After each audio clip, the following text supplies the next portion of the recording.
독생자 예수님을 보내주신 우리 아버지 하나님께, 그리고 이 땅에 오셔서 우리의 구주가 되어주신 예수님께 영광과 찬송을 올려드립니다. 코로나가 10만 명이 넘게 나오는 요즘에 다 어려운 가운데 계시지만 오늘을 기억하고 하나님께 예배하시는 모든 영락교회 성도들 한 분 한 분에게 하나님의 크신 은총이 충만하시기를 간절히 기원합니다. 3월이 되면 사순절이 시작이 됩니다. 요즘은 예수님을 생각하기에 좋은 절기라고 생각합니다. 그래서 지난 주일부터 마태복음 1장에서 예수라는 이름으로 오신 이유에 관해서 생각을 했습니다. 이제 오늘도 예수님에 관한 말씀을 집중적으로 드리고, 이제 앞으로 사순절 기간 계속해서 이제 복음서 말씀을 우리가 생각을 하려고 합니다. 예수님께서 유대 땅 베들레헴에 탄생하실 무렵에 어느 날 낯선 나그네 몇 사람이 헤롯의 궁궐을 찾아왔습니다. 우리가 상식적으로 생각해 보면 아마 처음부터 헤롯 왕이 그들을 만나지는 않았을 것입니다. 아마 직급이 낮은 하급 관리가 나가서 이 나그네들이 어떤 사람들인가를 알아보았겠지요. 그리고 이들이 보통 사람이 아니라는 것을 알았을 때 헤롯에게 연락이 되었을 것이고, 그 교만하고 콧대 높은 분봉왕 헤롯이 이들을 직접 만나게 되었을 겁니다. 찾아온 이 나그네들은 누구였습니까? 오늘 본문은 동방으로부터 온 박사들이라고 소개하고 있는데, 박사로 번역된 이 마고스라고 하는 단어는 주로 하늘의 별을 관찰하는 점성술사를 이야기할 때 많이 사용되었습니다. 여러분, 고대 사회에서는 요즘처럼 과학이 발전하거나 여러 가지 분야의 전문가가 많이 있었던 때가 아니기 때문에 국가나 사회에 어려운 난제가 생기면 왕들은 이런 점성술사를 옆에 두고 국정을 의논하는 경우가 많이 있었습니다. 예를 들면 구약 성경의 다니엘서를 보시면 바벨론 왕 느부갓네살은 그 측근에 많은 박수와 술객들을 거느리고 그들의 조언을 받아서 나라를 다스렸음을 알지 않으십니까? 그러니까 이 사람들은 비록 왕은 아닐지라도 왕의 총애를 받았고 권력의 중심에 접근해 있었고 굉장한 권력을 누리면서 부족함이 없는 신분이 높은 사람들이었다고 말할 수가 있을 것입니다. 일부 국가에서는 이런 사람들이 직접 나라를 통치하여 왕이 되기도 하는 경우도 있었습니다. 그런데 한 사람도 아니고 그런 사람이 여러 명 찾아왔을 때 헤롯은 상당히 놀랐을 것입니다. 그런데 여러분, 헤롯의 놀라움은 그게 끝이 아니었습니다. 그들이 도대체 무엇 때문에 그 먼 거리를 통과해서 여기까지 왔는가, 그들이 온 이유를 알았을 때 그는 정말로 충격을 받고 놀랐을 것입니다. 놀란 것은 헤롯만은 아니었습니다. 본문 3절이 말씀하는 것처럼 온 예루살렘이 소동하였다고 되어 있죠. 여러분, 도대체 그들은 무슨 말을 했길래 모든 사람을 놀라게 만들었을까요? 오늘 본문 2절 말씀을 함께 읽어보도록 하겠습니다. 유대인의 왕으로 나신 이가 어디 계시냐? 우리가 동방에서 그의 별을 보고 그에게 경배하러 왔노라 하니. 헤롯은 귀를 의심했을 것입니다. 지금 자신이 유대를 다스리는 왕이고 왕의 자격으로 그들을 만나고 있는 중인데 그들이 한다는 말이 유대인의 왕으로 나신 이가 어디 계시냐? 내가 왕인데 도대체 어떤 왕이 태어났단 말인가?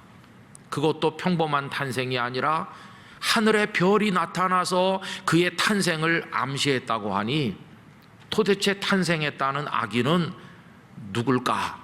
이게 헤롯을 놀라게 만들었을 것입니다. 더군다나 이야기하는 그 박사들의 표정에 우러나는 그 존경심과 그저 만나보기 위해서 온 게 아니라 경배하기 위해서 왔다고 말했을 때 이 헤롯은 정말로 놀랐을 것입니다. 아마도 그 이야기를 들으면서 헤롯의 머릿속에 떠오르는 게 하나 있었겠죠. 그것은 메시아 예언이었을 겁니다. 잘 아시는 것처럼 헤롯은 유대인이 아닙니다. 그는 에돔 사람으로서 로마 황제에 의하여 분봉왕의 자리에 앉은 사람이기 때문에 유대의 전승에 정통하지는 못했을 것입니다. 그러나 그는 이미 경건한 유대인들이 구약 성경에서 예언된 메시아가 오기를 수백 년 동안 기다리고 있다는 이야기 정도는 들었을 것입니다. 그런 이야기를 들으면서 이 헤롯은 애써서 무시했겠죠. 무슨 그런 예언이 있겠나? 또 그걸 믿을 근거가 어디 있는가? 어리석은 사람들이나 믿는 것이다 생각을 했을 겁니다. 그리고 어쩌면 메시아가 와서 좋은 세상이 열린다면 뭐 나쁠 것도 없겠다는 생각을 했을지도 모르겠습니다. 그렇게 무시하고 있었는데 저 먼 데서 별을 관찰하면서 세상의 미래를 가늠하는 이 사람들이 그 먼 길을 걸어서 여기까지 그 왕을 뵙기 위해서 왔노라고 말할 때 이 헤롯은 그 예언의 성취를 생각하지 않을 수 없었을 것입니다. 아직 본 적도 없는 이제 막 탄생했다고 하는 갓난아기가 자신을 위협하게 될 줄 누가 상상이나 했겠습니까? 그러나 여러분, 헤롯은 노회한 정치인이었습니다. 자신의 놀라움과 분노 이런 감정들을 다 속으로 억누른 채 아무 일도 없다는 듯이 서기관들과 대제사장들을 긴급하게 소집하였습니다. 아무래도 메시아의 탄생에 관한 것이라면 그들이 전문가일 테니 그리스도가 어디서 났을까? 그래서 대제사장들과 서기관들을 소집한 겁니다. 그들은 달려와서 머리를 맞대고 도대체 왕이 나실 곳이 어디인지를 심사숙고했을 텐데, 그리고는 구약 성경 전체에서 힌트가 되는 성경 구절 하나를 발견했죠. 그것은 다름 아닌 미가서 5장 2절이었습니다. 그래서 그들은 왕에게 이야기합니다. 바로 베들레헴입니다. 베들레헴에서 이스라엘을 다스릴 목자가 나올 것이라고 예언되어 있다고 알려주었을 것입니다. 여러분, 그리고 이 박사들은 베들레헴을 향해서 출발했고 그 이후의 이야기는 다 아시는 그대로입니다. 여러분, 저는 이 시간 이 말씀을 근거로 해서 도대체 그 박사들이 그 먼 곳에서 찾아온 이유에 관해서 조금 더 집중적으로 생각을 해보려고 합니다. 그들은 도대체 왜 예루살렘까지 왔을까요? 이유는 하나입니다. 유대인의 왕으로 나신 분을 만나서 경배하기 위함이었습니다. 여기 1절에 동방으로부터 왔다고 되어 있죠. 이 동방으로 번역된 아나톨레는 그냥 문자적으로 동쪽을 말합니다. 해가 뜨고 별이 뜨는 동쪽. 그런데 유대인들에게는 이게 바벨론 지역을 가리키는 것으로 이해가 됐습니다. 티그리스 강과 유프라데스 강이 만나는 그 강과 강 사이에 벌써 오래전부터 메소포타미아 문명이 발전했는데 거기 많은 나라들이 일어나지 않았습니까? 그 중에 고대 바벨론 제국도 있었고 남왕국 유다를 멸망시킨 바벨론도 있지요. 이스라엘 백성들은 가나안에 들어가서 얼마 동안 살다가 북왕국 이스라엘과 남왕국 유다로 나라가 분열되었고, 북왕국은 아수르에게, 남왕국은 바벨론의 느부갓네살에게 멸망해서 다 뿔뿔이 흩어졌고 포로로 끌려갔습니다. 그래서 이 바벨론 지역에는 많은 유대인들이 여기저기 흩어져 살고 있었는데, 소위 디아스포라, 흩어진 유대인들이죠. 어떤 학자들은 이렇게 상상하였습니다. 거기 눌러 앉아서 살고 있는 유대인들이 수백 년을 살다 보니까 바벨론 문화에 젖어들고 바벨론화 되었을 것이다. 그래서 그들 중에 일부는 점성술사가 되었을지도 모른다. 그러나 그들 속에는 유대인의 피가 흐르고 있고, 그래서 구약 성경의 예언을 알고 있기 때문에 이 점성술사 중에도 유대인의 왕이 오실 것이라는 사실을 알고 기다리는 사람들이 있었을 텐데 어느 날 별을 보다가 왕의 탄생을 암시하는 별을 발견했을 때 그들이 예루살렘까지 온 게 아니겠는가 이렇게 생각을 하기도 합니다. 그랬기 때문에 그들은 먼 데서 왔지만 유대인의 왕이 어디 있느냐고 표현을 한 게 아닐까 생각을 하는 것이죠. 자신들도 유대인이라고 생각을 했기 때문이라는 겁니다. 그런 학자들의 추측이 아니더라도 우리 이렇게도 생각해 볼 수 있죠. 비록 그들이 유대인의 피를 받은 사람들이 아니라고 할지라도 탄생하시는 분은 유대인뿐만 아니라 온 세상 사람들의 왕이시다. 그들이 말로는 유대인의 왕이라고 했지만 그들의 마음속에서는 모든 인류의 왕이 나셨기 때문에 우리도 그분에게 경배하는 게 마땅하다. 이래서 왔을 것이라고도 생각할 수 있겠습니다. 여러분, 어쨌든 이 동방으로부터 온 박사들을 한마디로 말한다면 왕을 찾아온 사람들, 구원자를 찾아온 사람들, 메시아를 찾아온 사람들이라고 말할 수 있을 것입니다. 자, 그럼 여러분, 그동안은 왕이 없었나요? 이 사람들이 살던 그 지역에는 통치자가 없었기에 왕을 찾아서 온 것입니까? 그렇지 않습니다. 이들이 살던 곳에도 여러 군왕들이 다 있어서 나름대로 군림하고 백성을 다스려 왔을 것입니다. 그런데 도대체 이들은 무슨 왕을 찾는 것인가? 이들이 찾는 왕은 백성들을 억압하고 백성들을 멸망으로 끌고 가는 자기 욕망만을 추구하는 그런 통치자로서의 왕이 아니라 이 백성들을 생명으로 인도할 진정한 구원자가 되는 왕을 이들은 기다리고 있었다고 하는 것입니다. 왕의 총애를 받고 상당한 신분이 주는 권력을 누리면서 그리고 황금과 유향과 모략이라는 아주 고가의 예물을 준비할 만큼 경제적으로도 풍족한 아무 어려움이 없이 살아가는 이들이었지만 이들에게도 진정한 왕이 필요했었다는 것입니다. 영적 갈망을 느꼈고 언제 그런 왕이 우리에게 오실 것인가를 기다리다가 그 별을 보는 순간 그들은 그 먼 곳 예루살렘까지 찾아오게 되었다는 것입니다. 여러분, 이러한 왕이 필요한 것은 이 박사들 뿐이었을까요? 그렇지 않습니다. 지금 눈앞에 헤롯이 앉아있고 헤롯이 유대의 왕으로 백성들을 다스리고 있지만 그 유대 사람들도 왕이 필요하기는 마찬가지였습니다. 그들에게도 진정한 구원자로서의 왕이 필요한 것입니다. 물론 그 당시 유다 사회에도 그 사회가 유지되고 운영되게 만드는 어떤 틀은 작동하고 있었을 겁니다. 황제가 통치한 로마 제국이 있었고 그 황제에 의해서 임명된 분봉왕 헤롯이 있어서 치안을 유지하고 나름대로 경제활동이 이루어지고 사람들은 교육을 받고 학문을 연구하고 거기서도 출세하는 사람이 있고 거기서도 결혼하고 아이들을 낳고 나름대로 유다 사회가 운영되고 있었을 것입니다. 거기서도 먹고 마시고 즐기는 사람들이 있었겠죠.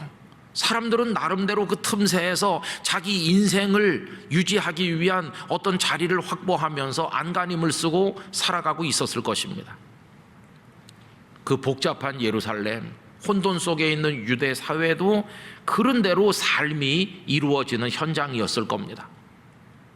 그러나 여러분, 그들에게 참된 구원이 있었나요? 유대 백성들, 슬픈 백성들이었습니다. 아시는 것처럼 헤롯은 얼마나 포악하고 권력을 위해서라면 물불을 안 가리는지 자신의 아내들을 죽이고 친아들들을 죽인 사람이 이 헤롯입니다. 그는 자신의 목적을 위해서라면 누구도 죽일 수 있는 그런 사람이었습니다. 그가 에돔 사람의 핸디캡을 좀 가리고 유대 백성들의 환심을 사기 위해서 성전을 거창한 규모로 개축하기도 했지만 그 속에 흐르는 그 폭력적인 그 악한 기질을 감출 수는 없었을 것입니다. 거기에 로마 황제의 그림자가 덮여 있고 유대 백성들이 얼마나 시달리고 고통받았을까? 그래서 경건한 유대인들은 다 구약의 그 예언을 붙들고 하나님께서 메시아를 보내서 이 땅을 위로하실 날이 언제입니까? 이렇게 갈망하면서 기다리게 된 것입니다. 그 중에 한 사람이 우리가 누가복음 2장에서 만나게 되는 경건한 노인 시므온이시죠. 이 시므온에 관해서 누가복음 2장 25절이 다음과 같이 기록했습니다. 예루살렘에 시므온이라 하는 사람이 있으니 이 사람은 의롭고 경건하여 이스라엘의 위로를 기다리는 자라 성령이 그 위에 계시더라. 이스라엘의 위로를 기다리는 사람, 이스라엘의 위로가 뭡니까? 하나님께서 그 예언을 이루시고 이 땅에 진정한 왕, 참된 구원자 메시아를 보내셔서 이 도탄에 빠진 백성을 구원해 주실 그날이 언제 올 것인가?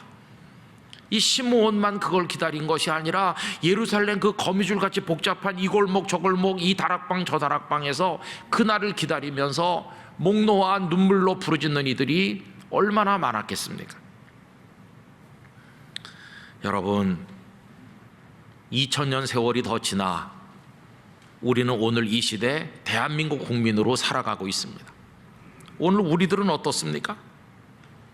오늘 영락교회 성도들은 지난 한 주간 동안 오늘 2월 이 주일을 기다리면서 준비하셔서 예배당에 오시기도 하고 의복을 정제하고 지금 가정에서 가족들이 앉아서 자그마한 스크린이나 어떤 TV 앞에 마음을 모아 예배하시는데, 이렇게 분주한 삶 속에서 이 시간을 내서 예배하시는 이유가 뭡니까? 오늘 우리 속에도 왕을 기다리는 마음이 있기 때문인 줄로 믿습니다. 하나님께서 우리에게 보여주실 그 은혜의 손길, 이스라엘의 위로가 우리에게도 임하기를, 그런 바라는 갈망이 있기 때문에 오늘 우리는 예배자가 되어 이 시간 하나님 앞에 있는 게 아니겠습니까?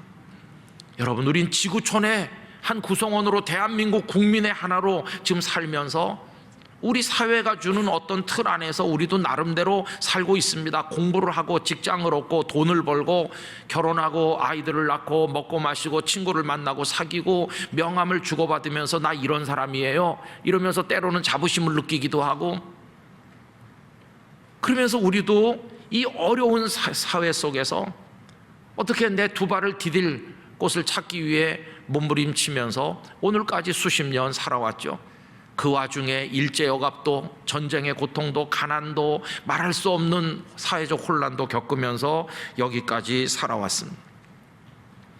그래서 때로는 우리 자신을 보면서 썩 괜찮아, 아주 훌륭해, 이렇게 자부심을 느낄 때도 있죠. 그러나 여러분, 조금 더 진지하게 우리 자신을 들여다보면 얼마나 연약한지, 얼마나 공허한 인생인지, 우리가 손에 쥔 그것들로 도저히 채울 수 없는 큰 구멍이 우리 가슴에 뚫려 있는 것을 느끼는 때가 있다는 것입니다. 동서의 피안이라는 작품으로 유명한 우징숑, 그 오경웅 박사라는 분이 계시죠. 중국이 자랑하는 근대 석학 중에 한 분이죠. 그분은 7개 나라에서 법철학과 법을 연구했고 중화민국의 헌법을 기초하고 UN 헌장을 만드는데 놀라운 공헌을 했던 인물입니다. 그는 세계적인 명성을 쌓은 학자가 되었습니다. 많은 글들을 써냈습니다.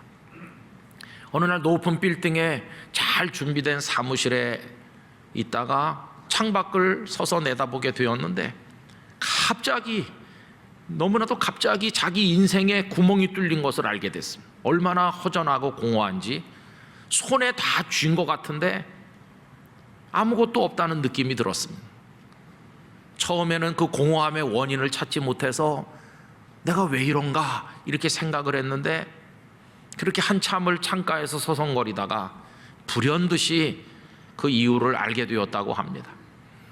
여러분, 이분은 어렸을 때 너무 가난해서 아무것도 살 수 없었습니다. 친구들이 연을 사서 들판을 누비면서 연을 하늘 높이 날리면 그는 부러워하는 눈으로 바라보는 것밖에 할 게 없었습니다. 연 하나를 살 수 없을 만큼 가난했습니다. 그래서 그는 온 길바닥을 헤매고 다녔다고 그럽니다. 동전이라도 하나 떨어져 있으면 주었다가 모아서 반드시 내 연을 하나 사리라. 그러나 그는 연을 살 수 없었습니다. 가슴 속에 깊은 상처와 한이 되었습니다. 세월이 수십 년 지났죠. 이제는 달라졌어요. 이제는 마음만 먹으면 수십 트럭의 연을 당장이라도 주문할 수 있을 만큼 그는 손에 다 가진 사람이 되었습니다. 그런데 왜 이렇게 공허한가? 이유는 다른 게 아니라 많은 연을 살 수 있는 환경이 되었지만 이제는 그 연을 들고 들판을 누비면서 하늘 높이 연을 날릴 그 소년이 더 이상 존재하지 않는다는 것을 알게 된 것입니다. 남은 것은 머리가 휘어지고 등이 굽은 너무나도 낯선 한 노인 오경웅이 있을 뿐이지 그 소년은 어디로 갔나? 인생의 근본적인 공허함을 깨닫는 순간 얼마나 괴로워했는지. 여러분, 이게 오경웅 박사만의 이야기겠습니까? 우리 모두도 긴 것처럼 보이지만 때로 돌아보면은 한 점 경점과 같이 지나가는 짧은 인생을 살면서 우리 다 이렇게 허전한 인생 앞에 괴로워할 때가 얼마나 많습니까? 여러분, 이런 인생의 근본적인 허무함, 그 밑바닥에 더 깊은 원인이 있죠. 왜 이렇게 됐을까? 여러분, 그것은 죄 때문임을 성경이 가르치고 있습니다. 죄가 우리에게 다 있고 그것으로 인해서 너는 흙이니 흙으로 돌아가라는 죽음이 우리에게 임하게 됐고 우리는 소멸하는 존재로 짧은 시간 이 땅에 나그네처럼 잠시 고개를 내밀 뿐이라는 것입니다. 여러분, 내가 세상 떠나는 날, 그날 갑자기 죽는 게 아니라 지금 살아서 숨쉬고 있지만 모든 사람은 조금씩 하루만큼씩 죽어가고 있는 중이고 그 죽음의 쓴맛과 그 고통과 그 허무함을 매일같이 느끼면서 우리들은 살아가고 있는 것입니다. 그 와중에 공부도 해보고 성공도 해보고 이것저것 좋은 것도 해보고 때로는 자부심도 느껴보고 세상은 아름답다 이래 보기도 하지만 돌아서고 나면 그것들로 채울 수 없는 근원적인 고통이 얼마나 우리를 힘들게 하고 있습니까? 그러면서 우리가 소속되어 있는 이 대한민국 사회와 이 지구촌이 우리에게 가져다주는 괴로움이 얼마나 큰지, 세상은 왜 이렇게 어지럽고 죄악이 관영한지, 그 속에서 바르게 살기가 얼마나 힘든지. 그래서 솔로몬의 탄식과 사도 바울의 탄식이 우리의 것이 되고 있습니다. 솔로몬은 헛되고 헛되며 헛되고 헛되니 모든 것이 헛되도다.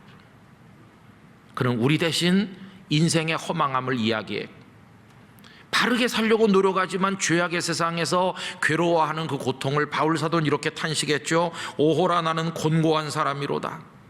이 사망의 몸에서 아직 살아있긴 한데 이미 죽어가고 죽음의 고통 앞에 있기 때문에 아직은 살아있는 것 같지만 사망의 몸이라고 얘기하면서 이 사망의 몸에서 누가 나를 건져내랴. 여러분, 누가 우리를 건질 수 있나요? 누가 우리의 구원자인가요? 누가 우리의 왕이며 우리의 그리스도 메시아이신가? 그래서 우리도 묻는 겁니다. 여기 박사들이 유대인의 왕으로 나시니가 어디 계십니까? 이렇게 묻는 것처럼 이 땅의 모든 성도들도 나를 구원하실 나의 왕, 나의 그리스도는 어디 계십니까? 여러분이 영적 갈망이 우리를 주님께로 인도하는 줄로 믿습니다. 여러분, 우리의 구원자가 누구이십니까? 이 박사들의 말을 가만히 보면 참 놀랍죠. 지금 앞에 유대인의 왕 헤롯이 앉아있지 않습니까? 그런데 헤롯을 앞에 두고 유대인의 왕이 어디 계시냐 그러면 이게 무슨 말일까요? 당신은 가짜라는 겁니다. 당신 헤롯은 진정한 왕이 아니고 당신 말고 진정한 왕은 어디 계시냐. 헤롯을 부정하고 참된 생명의 왕을 찾고 있는 것을 볼 수 있습니다. 여러분, 우리 대한민국 국민들은 어디서 왕을 찾고 있나요? 대통령 선거에 출마하신 후보들 중에서 찾고 있습니까?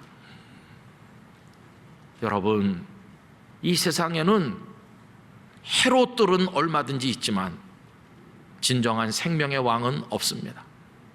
우리에게 왕이 계시다면, 우리에게 참 구원자 메시아가 계시다면 우리를 만나기 위해서 이 땅에 오신 우리 구주 예수님 한 분뿐이십니다. 예수님만이 우리의 왕이시요, 우리의 구원자시요, 우리에게 생명이 되시는 분이십니다.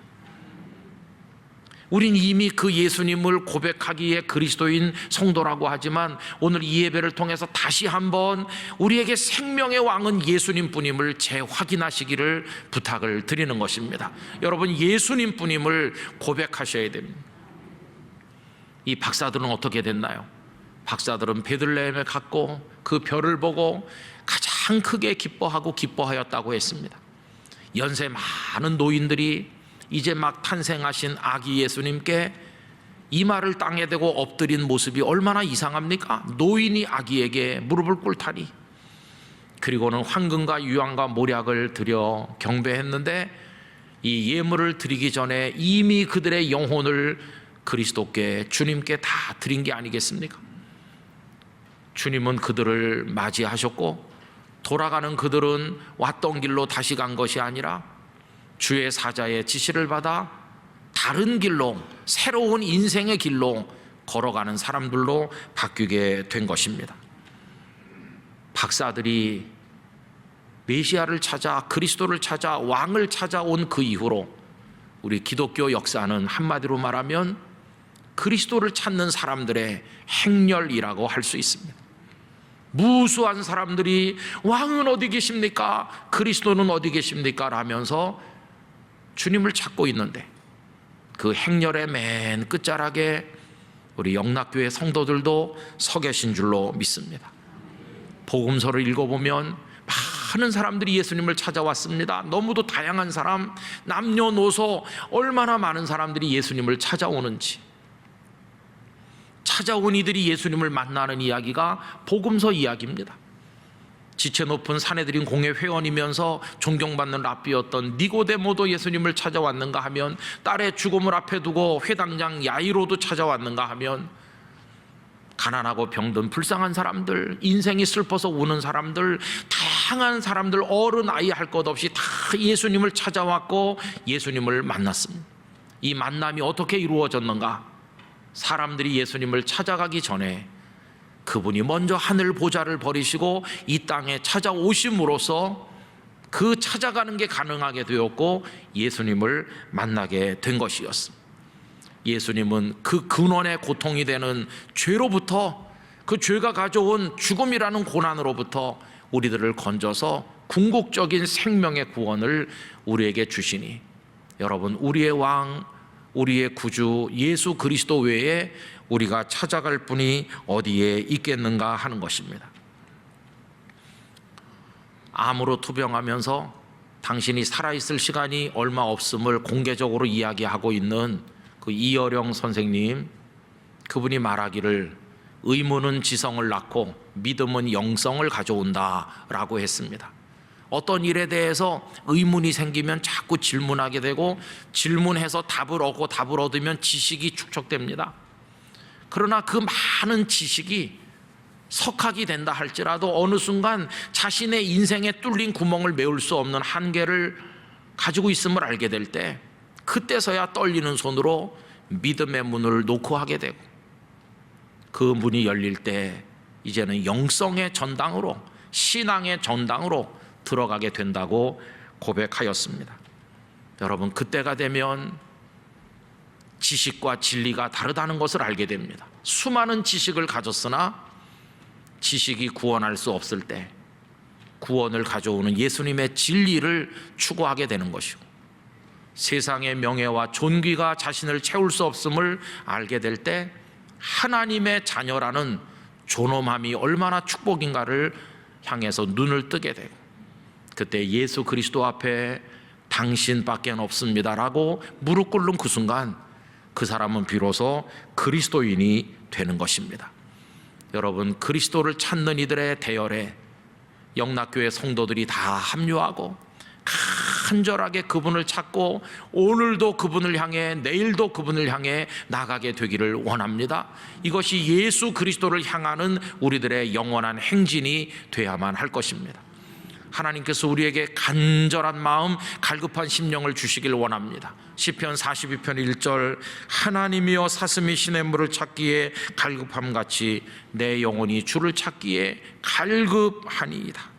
여러분이 갈증, 갈급함, 이 간절함, 이 애태움, 이 눈물겨운 이 간절한 몸부림으로 주님을 향하시기를 바랍니다. 그런 마음으로 예배하시고 그런 마음으로 여러분들의 형편과 처지를 따라 주님 앞에 간구하시고 기도하시기를 바랍니다. 주님을 붙드시기를 바랍니다.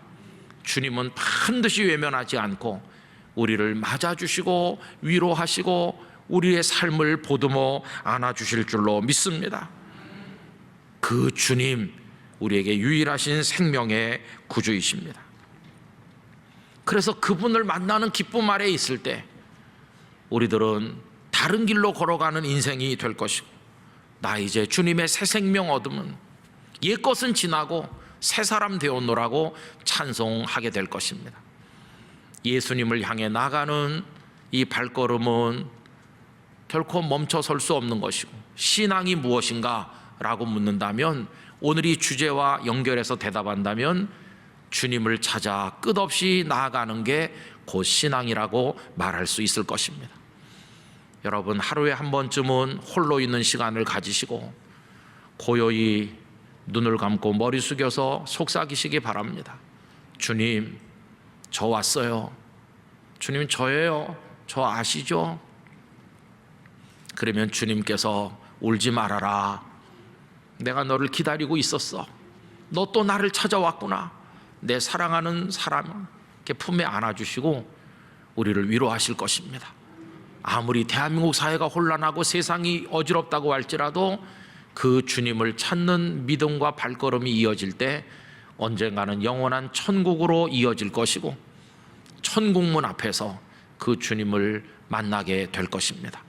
여러분, 예수 그리스도를 찾는 성도, 모든 영락교회 성도들이 그렇게 되시기를 주님의 이름으로 축복합니다.